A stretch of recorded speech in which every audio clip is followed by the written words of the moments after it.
106,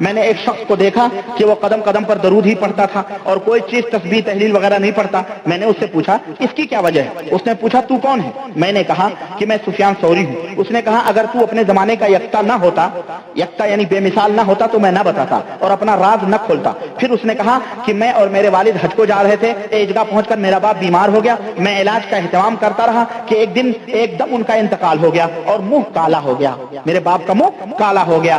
میں دیکھ کر بہت ہی رنجیدہ ہوا اور انا للہ پڑھی اور کپڑے سے ان کا منہ ڈھک دیا. اتنے میں میری آنکھ لگ گئی, میں نے خواب دیکھا کہ ایک صاحب جس سے زیادہ حسین میں نے کسی کو نہیں دیکھا اور ان سے زیادہ صاف ستھرا لباس کسی کو نہیں دیکھا اور ان سے زیادہ بہترین خوشبو میں نے کہیں نہیں دیکھی, تیزی سے قدم بڑھاتے چلے آ رہے ہیں. انہوں نے میرے باپ کے منہ پر سے کپڑا اٹھایا اور اس کے چہرے پر ہاتھ پھیرا تو باپ کا چہرہ سفید ہو گیا. واپس جانے لگے تو میں نے جلدی سے ان کا کپڑا پکڑ لیا اور میں نے کہا اللہ تعالیٰ آپ پر رحم کرے, آپ کون ہیں کہ آپ کی وجہ سے اللہ تعالیٰ نے میرے باپ پر مسافرت میں احسان فرمایا. وہ کہنے لگے کہ تو مجھے نہیں پہچانتا, تو مجھے نہیں پہچانتا, میں محمد بن عبداللہ صاحب قرآن ہوں.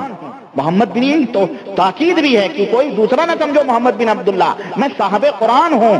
یہ تیرا باپ بڑا گنہگار تھا, یہ تیرا باپ بڑا گنہگار تھا, لیکن مجھ پر کثرت سے درود بھیجتا تھا.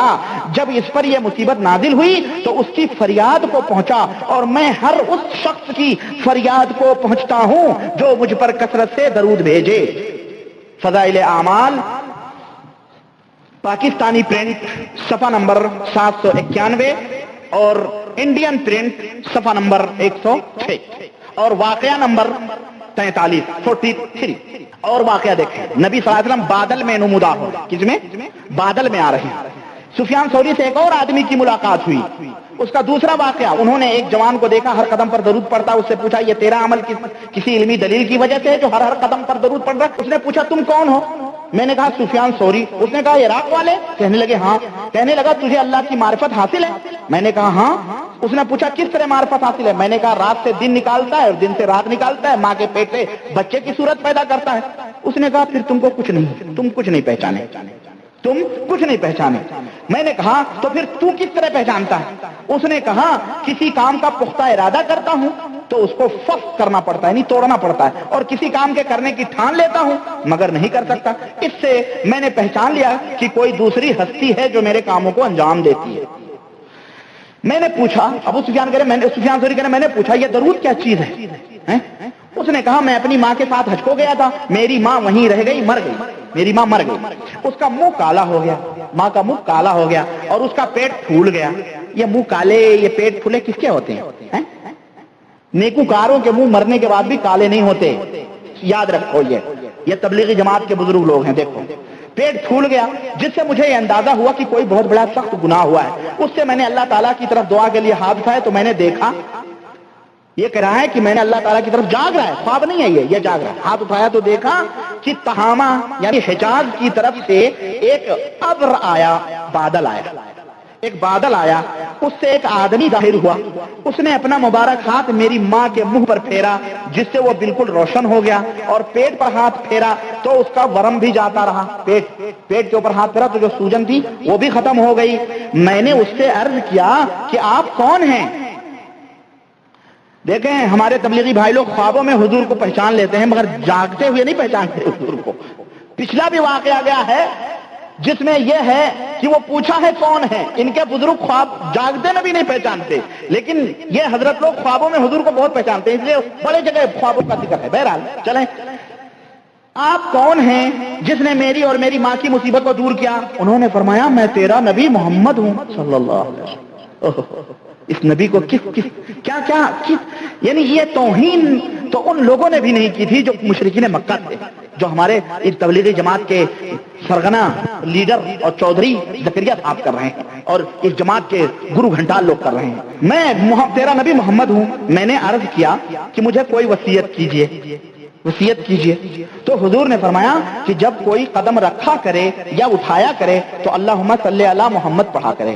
فضائل اعمال صفحہ نمبر 793 پاکستانی پرنٹ، صفحہ نمبر 793 اور صفحہ نمبر 794 اور جناب علی، اور یہ فضائل درود آپ دیکھیں، اور یہ ہے قصہ نمبر 46 تقریباً ہے، یہ صفحہ نمبر 109 انڈین پرنٹ کے اندر یہ واقعہ موجود ہے۔ اس طرح کے واقعات میرے عزیز میرے بھائی یعنی فضائل اعمال میں کئی جگہ موجود ہیں، ایک جگہ نہیں، فضائل درود میں کئی واقعات اس طرح کے موجود ہیں جس سے ان تبلیغی جماعت کے عقیدوں کا پتہ چلتا ہے۔ نمبر ایک کیا؟ نمبر ایک کہ نبی کریم صلی اللہ علیہ وسلم غیب جانتے ہیں، اس کا پتہ چلا کہ نہیں چلا؟ ورنہ حضور کو کیا معلوم کہاں کون مراد تہامہ سے حضور اور باقاعدہ آ رہے ہیں۔ نمبر دو، مصیبت والوں کی مدد کے لیے نبی کریم صلی اللہ علیہ وسلم بنفس نفیس پہنچتے ہیں، ہے کہ نہیں؟ جاگتے ہوئے آئے نا حضور صلی اللہ علیہ وسلم، بادلوں میں آ رہے ہیں، بادلوں میں سفر کر رہے ہیں نبی کریم صلی اللہ علیہ وسلم۔ ہمارے یہاں کا طاہر القادری ٹکٹ دے کے نبی کو بلا رہا ہے، نعوذ باللہ، پاکستان کا ہے نہیں، وہ نجد القادری کہہ رہا ہے حضور آئے ٹکٹ دے کر کے، ہمیں ٹکٹ دو مدینہ جانے کے لیے، یہ بادلوں میں تبلیغی جماعت والے بلا رہے ہیں بھائی، دیکھیں۔ اسی طرح نمبر تین، ان واقعات سے یہ بھی عقید پتہ چلا کہ غیر محرم عورتوں کے منہ اور پیٹ پر نبی کریم نعوذ باللہ ہاتھ بھی پھیرتے تھے، اعوذ باللہ۔ وہ عورت کون تھی؟ غیر محرمی تھی۔ اسی طرح اس سے ہمیں ان واقعات سے زکریا صاحب نے یہ بھی عقیدہ بتلایا کہ بادلوں میں حضور صلی اللہ علیہ وسلم سفر کرتے ہیں آج بھی۔ نمبر چار، ان واقعات سے یہ بھی پتہ چلا کہ سود خور جب اللہ کی پکڑ میں ہوں تو آپ اس کی مدد کے لیے پہنچ جاتے ہیں، جو اللہ کی پکڑ میں ہو اس کو نبی صلی اللہ علیہ وسلم چھڑانے کے لیے پہنچ جاتے ہیں۔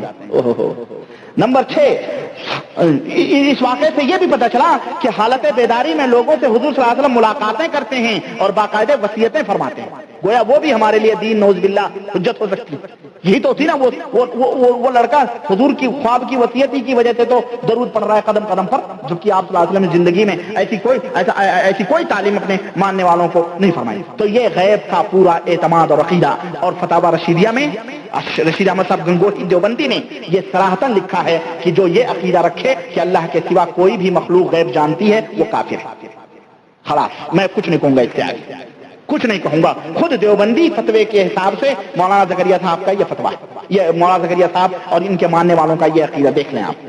اللہ تعالیٰ نے قرآن کریم میں فرمایا اللہ کے سوا کوئی غیب نہیں جانتا ہے، وعنده مفاتیح الغیب لا يعلمها الا اللہ الا هو، اللہ ہی کے پاس غیب کی کنجیاں، اس کے علاوہ کوئی بھی نہیں جانتا، اور اللہ کے سوا کوئی بھی مشکل کشا اور حاجت روا نہیں ہے۔ اللہ تعالیٰ نے قرآن کریم میں فرمایا اما یجیب المضطر اذا دعاہ ویکشف السوء ویجعلکم خلفاء الارض، کون ہے جو مصیبتوں میں اللہ کو پکارے تو اللہ تعالیٰ اس کی پکار کو نہ سنے؟ کون ہے ایسا جو اللہ کو مصیبتوں میں پکارے تو کون اس کی دعا قبول کرتا ہے اور اس کی تکلیف کو دفع کرتا ہے؟ اور کون ہے جو تم کو زمین میں ایک دوسرے کا جنشین بناتا ہے؟ کیا اب بھی یہی کہو گے کہ اللہ کے ساتھ کوئی اور بھی معبود ہے؟ یہ تبلیغی جماعت کے لوگ کہتے ہیں اللہ کے سوا کوئی اور بھی ہے جو ہماری مصیبتوں کو دکھانے والا ہے، ہماری پریشانیوں کو دور کرنے والا، زندہ ہو کے نبی کریم صلی اللہ علیہ وسلم پہنچ کر کے سب کچھ کر رہے ہیں، نعوذ باللہ۔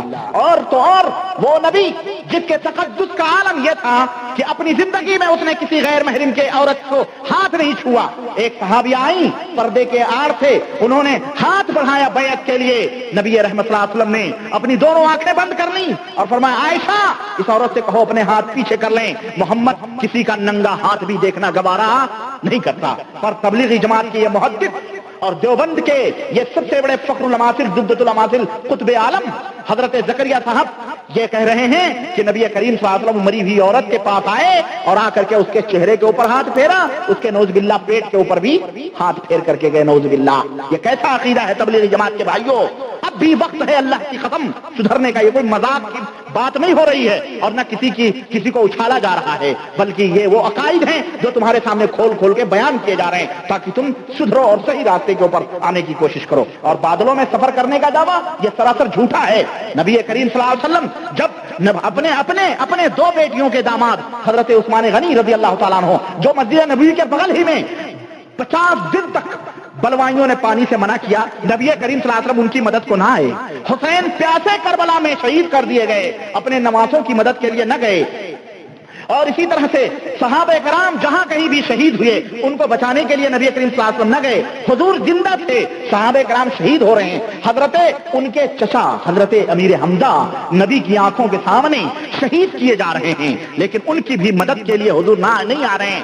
اور غیب دانی کا یہ عقیدہ تم بتا رہے ہو، جب اگر حضور کو علم غیب ہوتا یا حضور حاضر تھے تو وہ حبشی جس نے حضرت حمزہ کو شہید کیا تھا اور تیر مارے تھے، اس نے حضور اگر موجود تھے اور حضور دلوں کے بھید کو جانتے تھے تو حبشی کے اس نیت کو حضور نہ جان سکے جو ان کے حقیقی چچا کو مارنے جا رہا تھا۔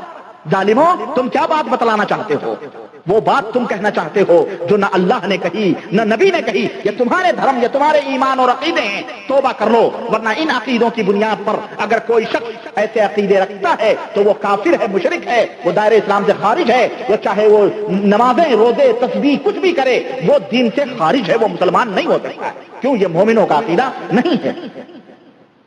اور اس نے 70 اور میں کیا بتاؤں، پوری تاریخ ہے اس سلسلے میں وہ تاریخ نہیں دہرانا چاہتا، میں آپ ایک اشارہ میں نے دیا، اور دلوں کے راز صرف اللہ بہتر جانتا ہے۔ وَلَقَدْ خَلَقْنَا الْإِنسَانَ وَنَعْلَمُ مَا تُوَسْوِسُ بِهِ نَفْسُهُ وَنَحْنُ أَقْرَبُ إِلَيْهِ مِنْ حَبْلِ الْوَرِيدِ۔ اللہ نے فرمایا ہم نے آدمی کو پیدا کیا ہے اور ہم ہی اس کے دل کے بھید کو جاننے والے ہیں، اور تمہارے دلوں میں جو وسوسے پیدا ہوتے ہیں ان وسوسوں اور خیالات سے ہم واقف ہیں۔ یہاں نبی کریم صلی اللہ علیہ وسلم وہ اس کی ماں کہاں مری اور دل میں اس نے کہاں سوچا، اور حضور بادلوں میں تشریف لا رہے ہیں، یہ کیا عقیدے بیان ہو رہے ہیں؟ تبلیغی جماعت کے بھائیوں، اب بھی تم آنکھیں نہیں کھولو گے؟